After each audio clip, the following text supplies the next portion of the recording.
entonces de buenas intenciones, de buenas obras, pero a lo mejor no hemos entrado a la médula y a la discusión de fondo de cómo preparar nuestra economía ante lo que viene, que es un entorno económico muy adverso. Cómo mantener la fortaleza en las finanzas públicas, cómo mantener nuestra fortaleza fiscal, cómo fortalecer la posición fiscal de los estados y de los municipios, cómo mantener funcionando el sistema financiero en México de manera que no haya pues asfixias crediticias como en otras partes del mundo. Eso es fundamental para que en México siga habiendo desarrollo, siga habiendo crecimiento, siga habiendo oportunidades de empleo. Hay que distinguir. México es reconocido a nivel internacional por la conducción económica que hemos tenido en estos últimos años y no podemos perderlo. Parte medular de todo esto es la responsabilidad en las finanzas públicas y es algo que tenemos que mantener. A mí me gustaría escuchar de todas estas propuestas que nos han dado mis compañeros, pues cómo las vamos a financiar, que es el primer principio de responsabilidad fiscal. Gracias, Ernesto. Santiago Krill, por favor. Muchas gracias, Leonardo. Bueno, pues aquí venimos a debatir. Estamos hablando del tema económico y yo no he escuchado ni de Josefina ni de Ernesto la palabra monopolios.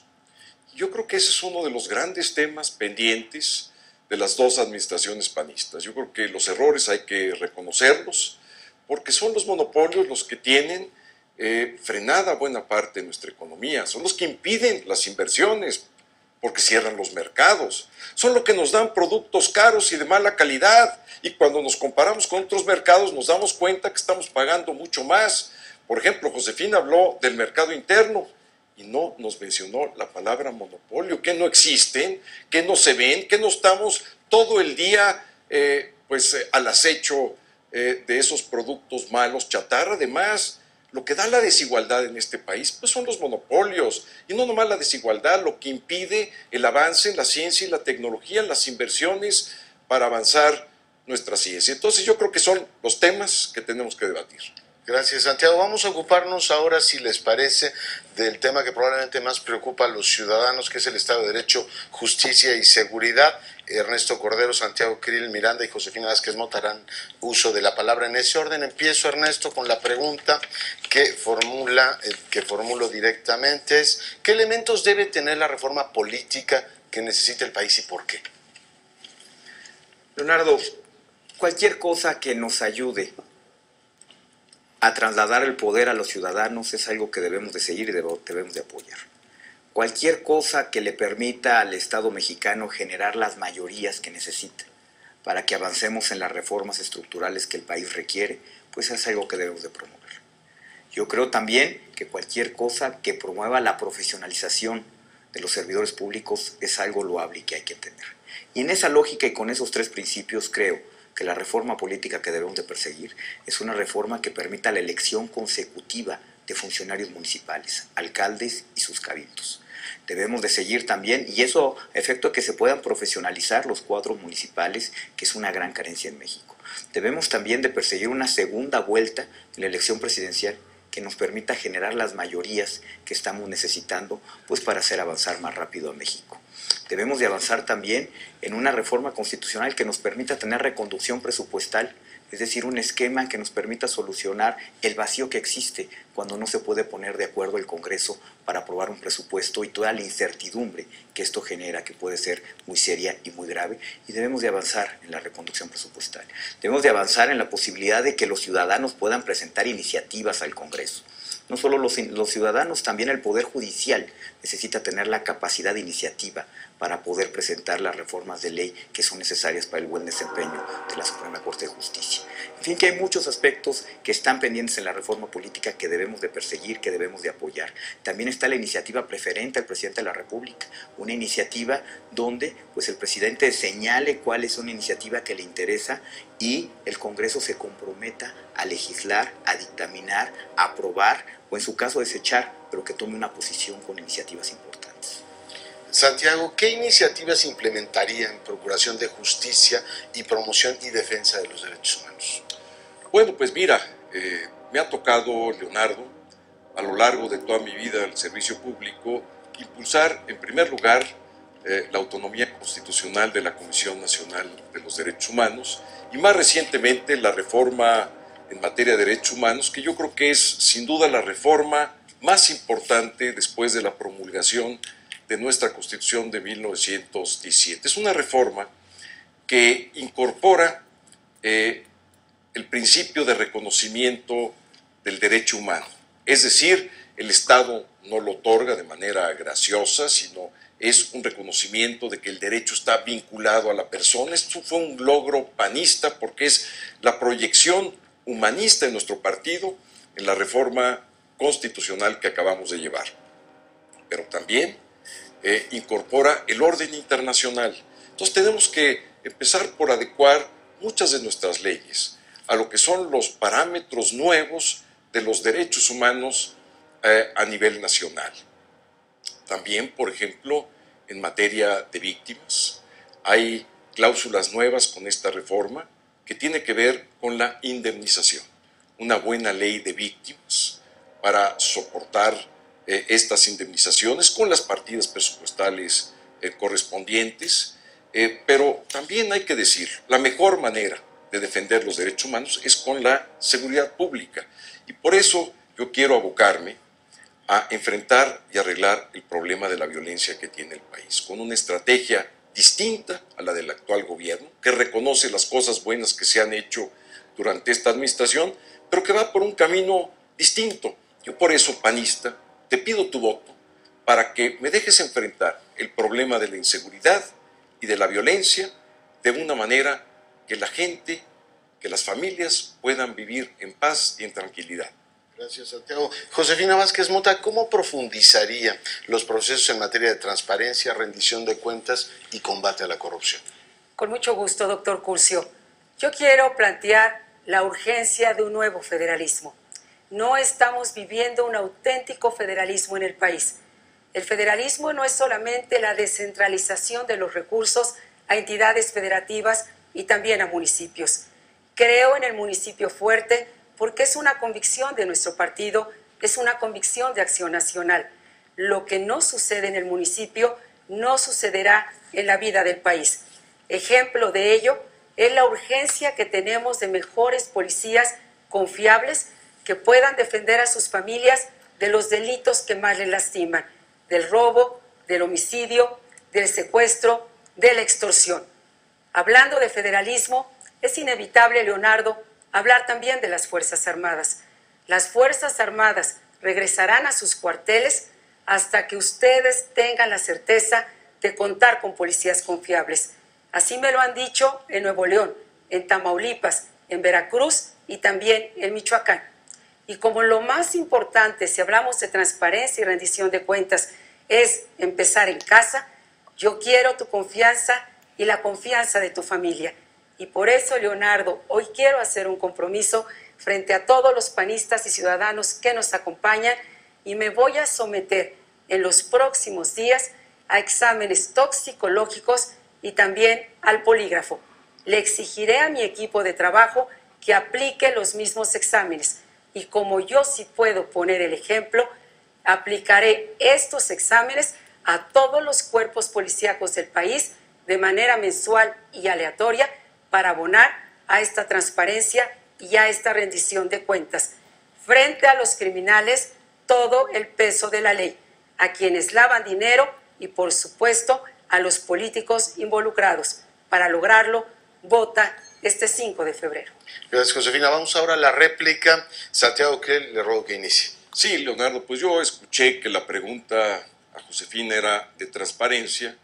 Se dedicó buena parte del tiempo a discutir sobre el federalismo. Puede ser que tenga algún vínculo, habrá que explorarlo con más detenimiento, pero por ejemplo, no habló de lo que falta de transparencia en los gobiernos locales. O sea, lo que aconteció en Coahuila, ¿qué lo podemos dejar así pasar? De 300 a 34,000 millones de pesos de deuda. O por ejemplo, lo de los sindicatos, que es otro de los temas como que no se escucha demasiado aquí en esta mesa. Vamos a debatir de los sindicatos, de su transparencia, del sindicato petroleros, por ejemplo, ¿verdad? Y bueno, pues yo creo que son discusiones que tenemos que dar en materia de transparencia. Si estamos aquí en la sede de nuestro partido, pues sujetar a las leyes de transparencia a los partidos políticos, por ejemplo, sindicatos, partidos políticos y gobiernos locales son nuestros grandes pendientes en transparencia. Santiago. Josefina Vázquez Mota, por favor. Con mucho gusto, doctor Curcio. Hablar de federalismo es hablar justamente de corresponsabilidad. Hablar de federalismo es tener muy claro la responsabilidad de cada nivel y orden de gobierno. Hablar de federalismo es tener contrapesos en el sistema político mexicano que obligue a la rendición de cuentas y a la transparencia. No se trata, insisto, solo de redistribuir o enviar transferencias federales. Se trata de saber el destino de las mismas. Se trata de rendir cuentas del endeudamiento y de cómo se va a pagar esa deuda y a dónde se destinó. Por eso me parece un tema fundamental replantear el acuerdo en torno al federalismo. Pero quiero, sin duda, regresar a mis propuestas.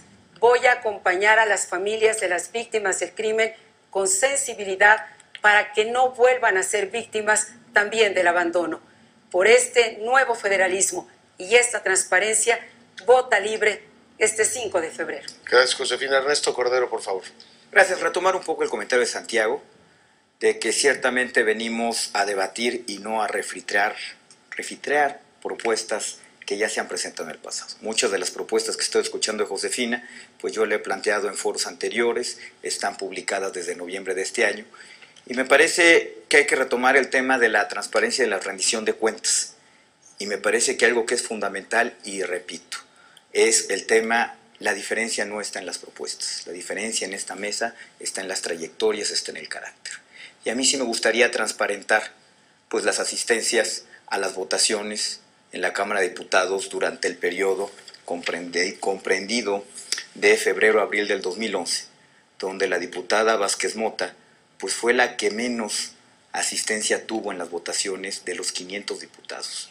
Asistió únicamente al 6% de las votaciones en este periodo que es de febrero a abril del 2011, y si vamos a hablar de transparencia y de rendición de cuentas, pues me parece que esto es fundamental que nos explique.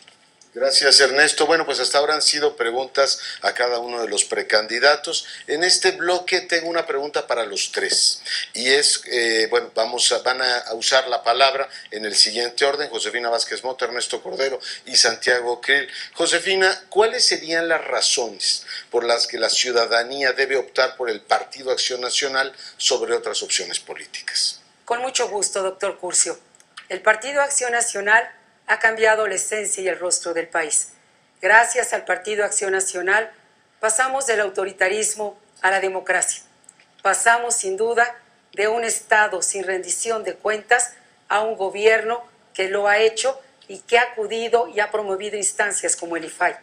Gracias al Partido Acción Nacional, pasamos de la censura a la libertad de expresión y pasamos de un endeudamiento irresponsable que estaba hipotecando la vida de nuestros hijos a la responsabilidad económica y también, por supuesto, al valor enorme de la estabilidad.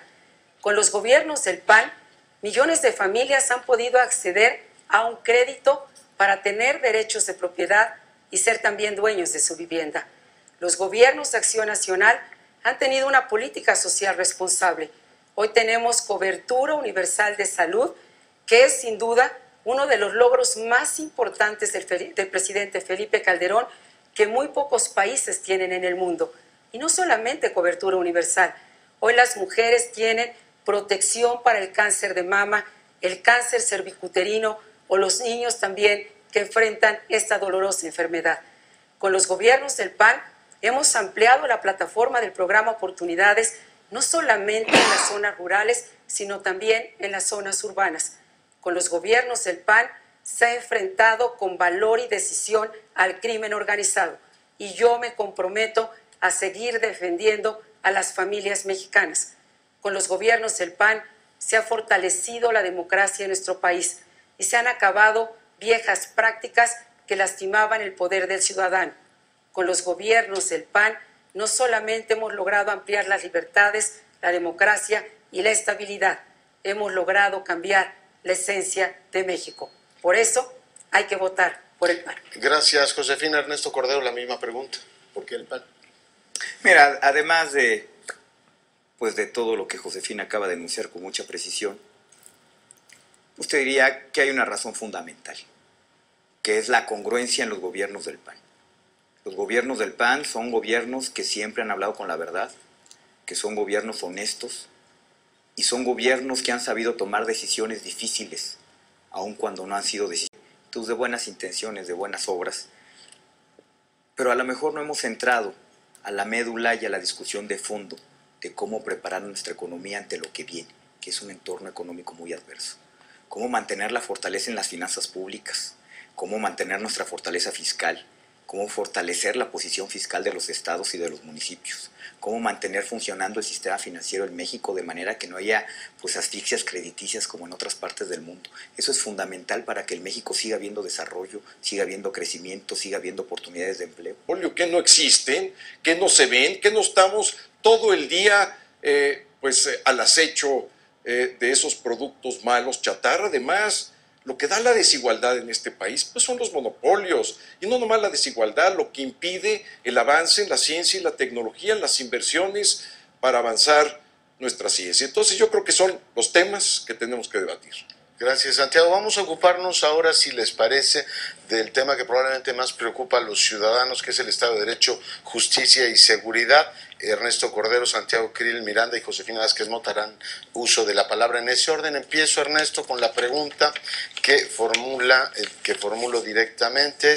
¿Qué elementos debe tener la reforma política que necesita el país y por qué? Leonardo, cualquier cosa que nos ayude a trasladar el poder a los ciudadanos es algo que debemos de seguir y debemos de apoyar.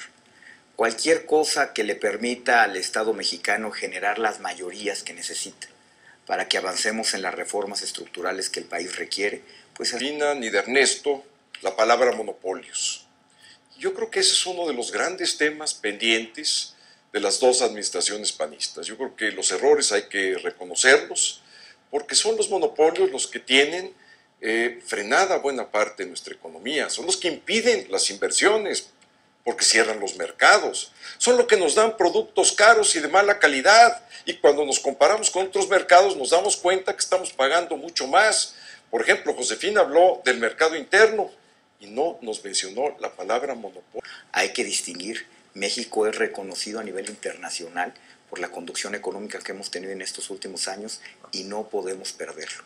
Parte medular de todo esto es la responsabilidad en las finanzas públicas y es algo que tenemos que mantener. A mí me gustaría escuchar de todas estas propuestas que nos han dado mis compañeros, pues cómo las vamos a financiar, que es el primer principio de responsabilidad fiscal. Gracias, Ernesto. Santiago Krill, por favor. Muchas gracias, Leonardo. Bueno, pues aquí venimos a debatir. Estamos hablando del tema económico y yo no he escuchado ni de Josefina